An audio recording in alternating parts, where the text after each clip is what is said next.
Hello everyone, welcome to this lecture.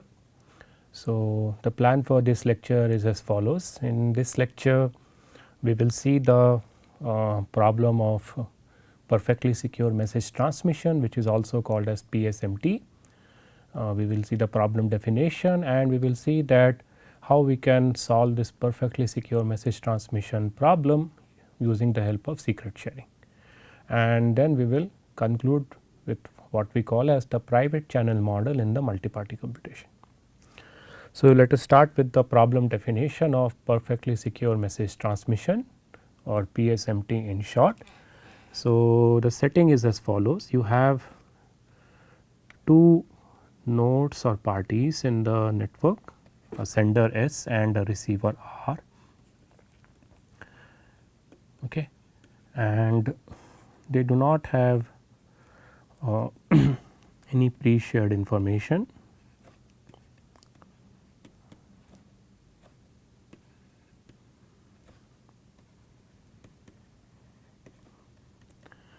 And they are connected in a network via intermediate nodes. So, you have several paths between the sender and the receiver. So, you have one path through the node A, you have another path through the node B and then followed by node A. You have a path through the node C and then you have a path through the node D. And some part of the network could be under the control of a computationally unbounded adversary. Okay. So, I have written here part in quote unquote. Of course, sender and receiver, they are not allowed to be under the control of the adversary, but some part of the network, that means some of the intermediate nodes between S and R could be under the control of an adversary who is computationally unbounded, and they are controlled by the adversary, but they will not be deviating from any protocol instructions. That means, if some instructions are given to the intermediate nodes, even if they are under the control of the adversary, they will follow the protocol instructions, but whatever communication is happening through those intermediate nodes, that communication will be forwarded to the adversary. Okay. So, what we do here is we will abstract the underlying network by what we call as wire abstraction, and by wire abstraction I mean I consider node disjoint paths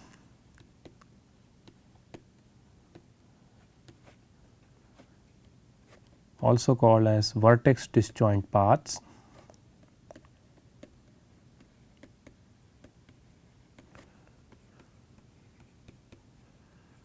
between the sender and receiver. So, what does the vertex disjoint or node disjoint paths mean? So, let us try to understand that in the context of this example itself. So, even though you have, so you can consider this path S and then A and then R as one path. Okay.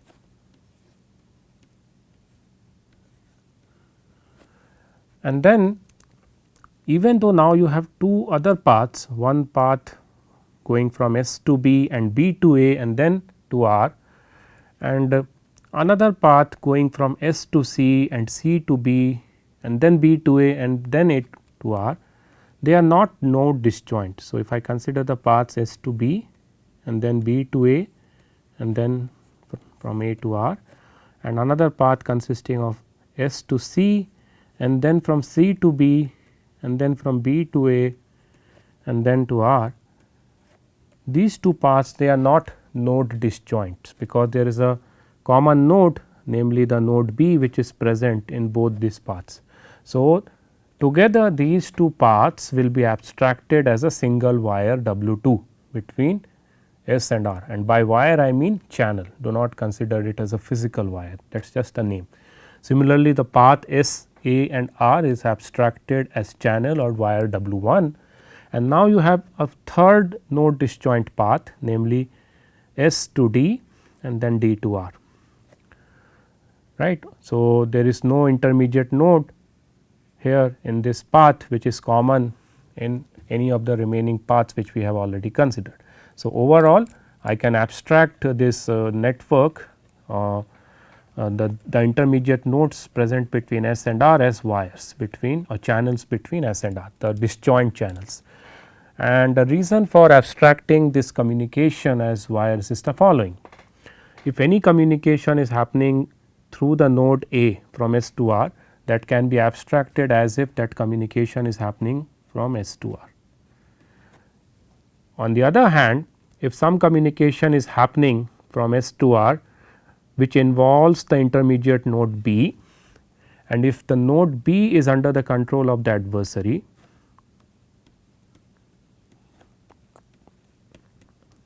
right. That means, even if the communication would have happened from S to C and then C to B and then B to A, that communication also will be under the control of the adversary, because the node B is a common node along the path S to B, B to A to R, as well as along the path S to C, C to B, B to A and A to R. That means, if this single node B gets corrupt in the sense if it gets compromised and get controlled by the adversary, then adversary can actually see the communication happening through two of the paths between S to R, namely the communication happening over S to B, B to A to R, as well as S to C, C to B, B to A to R.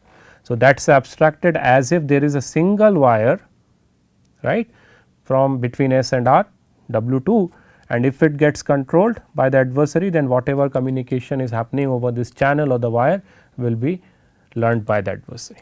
Okay. So, that is the way we do the wire abstraction. Now, what is the goal in the perfectly secure message transmission problem? The goal is the following: sender will have some message M which is known only to the sender. It could be a bit string, it could be a single bit, it could be a bit string of certain length, whatever. The goal is to derive or devise a mechanism which allows the sender to communicate this message M via this intermediate nodes to the receiver R in such a way that even if some of these intermediate nodes or some of these wires get controlled by a computationally unbounded adversary, the message should remain private. Okay. Of course, since we are assuming here that the adversary cannot cause the controlled node to deviate from the protocol instructions, the message will be delivered correctly, that is not an issue, but the goal here is to ensure the privacy of the message. And why we are calling it perfectly secure message transmission? Because here we are trying to demand security against an adversary who is computationally unbounded. I stress here that the assumption here is that only a part of the network will be under the control of the adversary, excluding S and R. That means, it can't be the case that all the intermediate nodes get controlled by the adversary, that is not possible, because if that would have been the case, then that is equivalent to saying that all the wires W1, W2, W3, all of them are under the control of the adversary. Then how can it be possible for the sender to communicate anything privately to the receiver? That means, there should be at least one wire or some of the wires which are not under the control of the adversary. So, now let us see that how exactly we model that adversary controls a subset of the wires, right. So, we assume that we have a computationally unbounded adversary who can sit over some of the wires, and the adversary can be characterized as either a threshold adversary or a non-threshold adversary.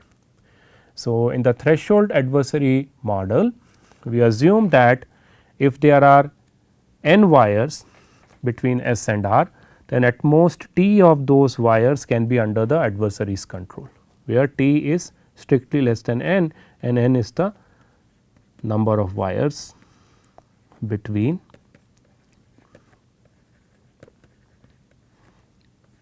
S and R. Okay. Whereas, in a non-threshold adversary, we do not model the adversary by a threshold value T, but rather we will be given an adversary structure which will consist of several potential subsets of wires which can be and any one of those subsets can be under the control of the adversary when the protocol gets executed. And this adversary structure will be a monotone adversary structure.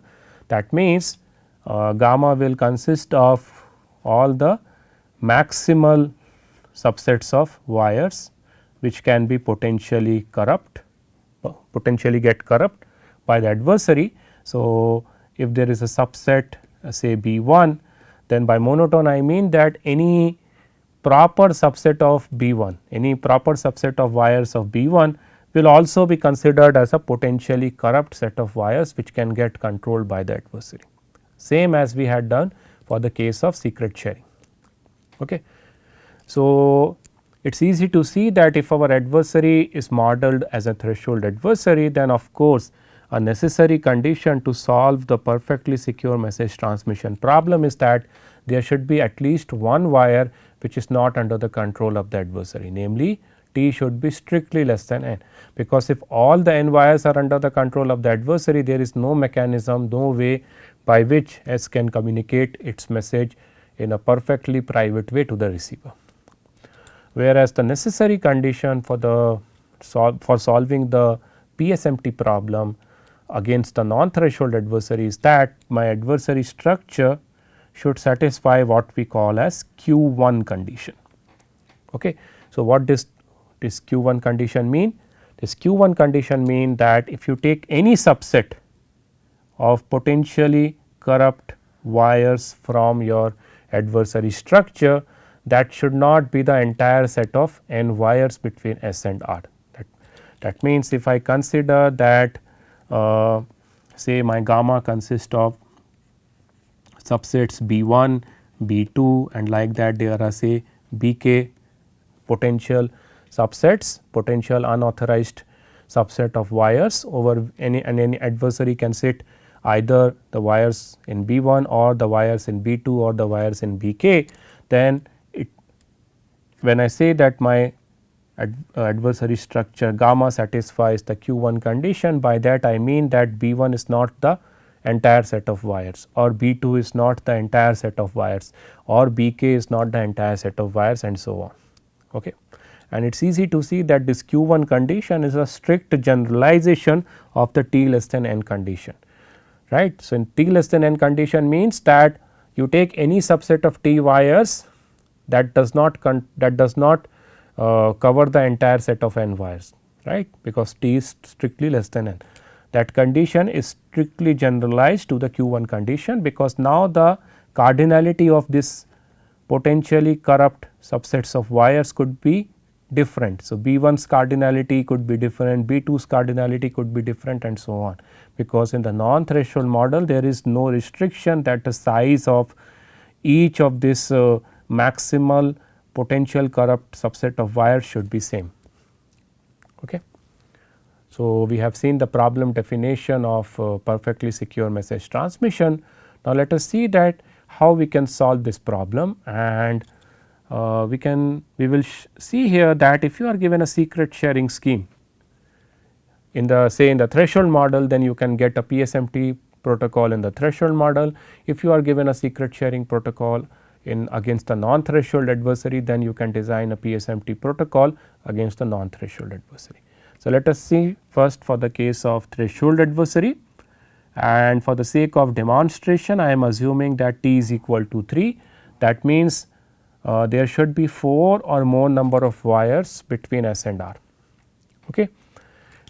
So, now imagine sender has the message M which it wants to privately communicate to the receiver, and to do that what sender does is the following: it computes a vector of shares according to a n comma t secret sharing scheme, assuming that its secret is the message M, right. So, the message M which sender wants to communicate privately to the receiver is treated as the input for the secret sharing algorithm, and we assume that we are given one such secret sharing algorithm. It could be any n comma t secret sharing algorithm. We are treating the n comma t secret sharing scheme as a black box here. We are not interested in the underlying details. It could be your Ito scheme, it could be Benalo scheme, it could be Samir secret sharing scheme, it could be any n comma t secret sharing scheme. Now, the secret sharing scheme will generate n shares for the message m. Okay. And since the sharing algorithm will be randomized, that is why I am using this arrow notation to denote the output of the sharing algorithm. I am not using the assignment operator. And now what sender does is the following. It sends the first share over the first wire, it sends the second share over the second wire, it sends the ith share over the ith wire and the nth share over the nth wire, as simple as that. Right. So, intuitively you can imagine this whole process as the message m is kind of divided into packets.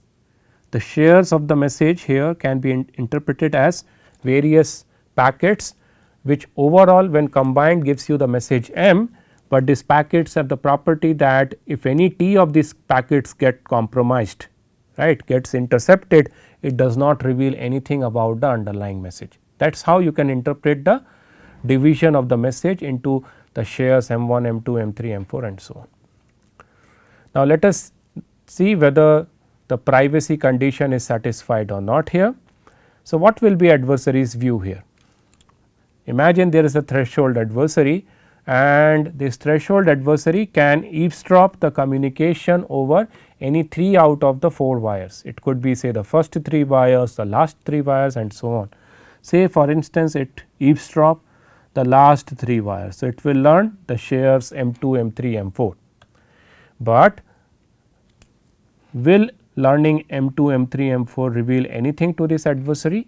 The answer is no, because as per the property of this n comma t secret sharing scheme, this shares m1, m2, m3, m4 have the property that if any subset of 3 shares are considered, then their probability distribution is independent of the underlying secret which is used in the secret sharing algorithm, and the secret which is used in the secret sharing algorithm is nothing but the message itself. And this holds not only for the last 3 wires, the adversary can choose any 3 wires, it could be the first 3 wires or it could be the first, second or fourth wire and so on. The property of this n comma t secret sharing scheme ensures that the probability distribution of any 3 shares out of this n shares is independent of the message, and hence the privacy property is satisfied. Now, how can the receiver get back the message? So, receiver will receive the shares m1 over the first wire, m2 over the second wire, m3 over the third wire and m4 over the fourth wire, and it will know the reconstruction algorithm of the underlying secret sharing scheme. It can use the reconstruction algorithm and get back the message. And correctness here will be satisfied. By correctness I mean receiver will be able to recover back the sender's message correctly without any error if the shares m1, m2, m3 and m4 are communicated as it is. Okay. That means their contents, their values are not changed. That means even if adversary is sitting over the second, third and fourth wire, it has not changed any of the bits of m2 or m3 and m4, and that is guaranteed because as per my assumption, I am assuming here that adversary is an eavesdropper here. Okay. You might be wondering, what if my adversary is not eavesdropper, it can tamper the contents over the channels which are under its control. Well, there are mechanisms to deal with that as well, but since the focus of this course is semi honest adversaries or eavesdropper, we will be just focusing our attention on eavesdropper, namely adversary who do not alter the contents of the who does not alter the contents of the messages communicated over the channels under its control. So, this construction will work against the threshold adversary. Now, let us see whether the above approach of computing shares for the sender's message and communicating over the individual channels work even against a non-threshold adversary as well, and the answer is yes. So, let me consider a non-threshold adversary where I consider this adversary structure.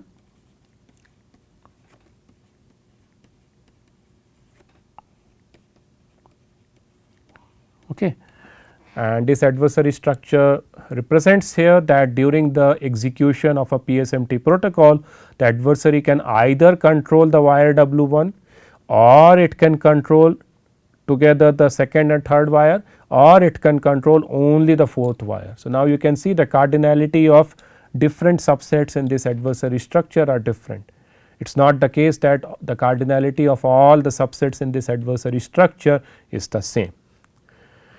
So, now let us see whether sender can securely communicate the message here.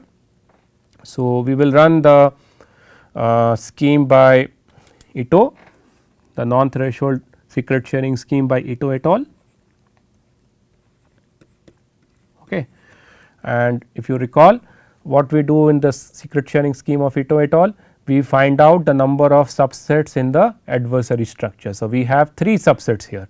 This is one bad subset, another bad subset and another bad subset. Okay. And the idea behind the Ito's secret sharing scheme is that we divide the secret into so many pieces that for each potential bad set in the adversary structure, there should be some piece which should not be available with the parties in that bad set. So, since we have 3 bad sets here, the secret or the sender's message is divided into 3 shares M1, M2, M3, which are random and which will have the property that they sum up to the message M. So, here I am assuming that the message M is an element of the group and the group has a plus operation. Now,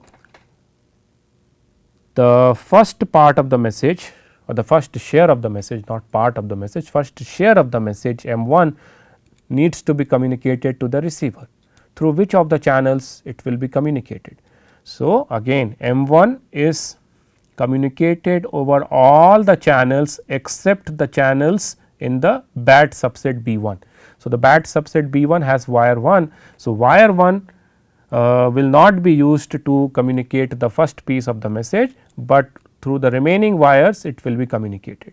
And the idea here is that if during the execution of the protocol, if indeed adversary controls the wires in B1, it will not be getting the piece M1, and since M1 will be missing for the adversary, from its viewpoint, even if it gets the remaining shares right of the message, it could be any message which sender has communicated to the receiver. In the same way, the piece M2 right will be communicated to the receiver over all the channels except the channels in B2. So, the B2 channels, B2 subset has the channels W2 and W3. So, W2 and W3 will not be used to communicate M2, but over the remaining channels M2 will be communicated. And again the idea here is that if actually it is the set of wires in B2 which gets corrupt by the adversary during the execution of the protocol, then M2 will be missing and hence the adversary who is controlling the set of wires in B2 fails to learn the message M. Whereas, the third piece M3 will be communicated through all the wires except the wires in B3. So, B3 has wire W4. So, wire 4 will not be used to communicate M3, but M3 will be communicated over the remaining wires. Again privacy is very easy to argue here, namely it does not matter which subset of wires from the adversary structure adversary controls. If it is B1 then M1 is missing, if it is B2 then M2 is missing, and if it is B3 then M3 is missing. That means, irrespective of which bad subset adversary controls, there is at least one share of M which will be missing, and hence it could be any message M which sender has splitted and communicated via various channels to the receiver R. So, privacy is guaranteed. Okay. Now, what about the correctness? Will the receiver be able to recover back the message? Yes, since we are assuming here an eavesdropper, right, we are assuming an eavesdropper here, it will be just eavesdropping the contents of the channels, it will not be altering the contents of the channels, and the pieces M1, M2, M3 will be arrived as it is to the receiving end, and now the receiver can apply the reconstruction algorithm of the underlying secret sharing scheme and it will recover back the message M. So, now you can see that if you have a perfectly secure secret sharing scheme, then that can be directly translated to obtain a perfectly secure message transmission protocol. Okay.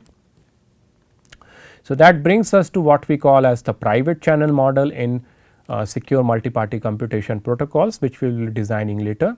So, very often we use this term private channel model in MPC. We will say that we make the assumption that we are in the private channel model, and by private channel model we mean that the parties P1 to Pn who wants to perform secure computation, they are connected by pairwise private channels. That means, we abstract the underlying network as a complete graph. And when I say private channels, pairwise private channels, that means if there are two parties, suppose these two parties are honest, if they are honest and honest means that they are not under the control of the adversary, then by pairwise private channel I mean here that whatever communication is going to happen over this channel between these two parties, even if there is a computationally unbounded eavesdropper, passive adversary who is monitoring the communication, cannot learn anything about the underlying messages which are communicated by these two honest parties. That is what I mean by the private channel model, pairwise private channel model. Okay. Of course, if one of these two parties is the corrupt party, namely under the control of the adversary, adversary will fully learn what exactly are the underlying messages which are communicated, because either it will be the sender or the receiver of this channel. But if both the parties namely the sender and the receiver at the receiving end of this channel are not under the control of the adversary, then the pairwise private channel means here that even a computationally unbounded eavesdropper cannot make out anything regarding the communication happening between these pair of parties. So, now the question is that how exactly we instantiate this model in practice, how we ensure that between every pair of parties in the system there is indeed exist a private channel, right, because these parties are finally going to be connected via internet, right, or they are part of a big network. The parties might be located across various parts of the globe, or even if they are within the same city they might be at different places and so on. So, how can we ensure that indeed there is a mechanism to do secure communication between every pair of honest parties? So, there are two ways to realize the pairwise private channels. One way is that we use some perfectly secure encryption scheme like say one time pad, or we realize the private channel between these two parties by treating them as sender and receiver respectively, and executing a perfectly secure message transmission protocol. That means, it might be the case that even though they are not directly connected in the network, they are connected via intermediate nodes. If it is ensured that there are more than t plus 1 number of intermediate more than t plus 1 number of node disjoint channels between these two parties, and even if t of them are under the control of this computationally unbounded adversary, we get the effect of this direct pairwise private channel between these two parties. So, that is another way to realize a direct pairwise private channel between any pair of parties in the system. So, the point is that we will abstract out the underlying network and we will make the assumption that the n parties they have mechanism to do pairwise private communication. Given this setup, our goal will be to design a protocol for allowing the parties to perform secure computation. How exactly you instantiate the pairwise private channel? Well, you have one of these, you have either option number 1, use perfectly secure encryption scheme, or you have the option number 2, use a perfectly secure message transmission protocol. Okay. So, with that I end today's lecture. So, these are the references. So, perfectly secure message transmission in itself is a very interesting well studied problem in the secure distributed computing community. The problem was introduced by the seminal work of Dolev et al. Way back in 1993, and if you want to know more about perfectly secure message transmission, then you can refer to this PhD thesis. The Q1 condition. So, we have used the Q1 condition against the non threshold adversary model in our perfectly secure message transmission protocol, but in general we can have a condition called QK condition. The QK condition demands that you take union of any potential k subsets from the adversary structure, that should not be the entire universal set. Universal set could be either the set of parties or it could be the set of wires. So, this notion of QK condition was introduced by Hirt et al. In this paper in 1997. With that I end this lecture. Thank you.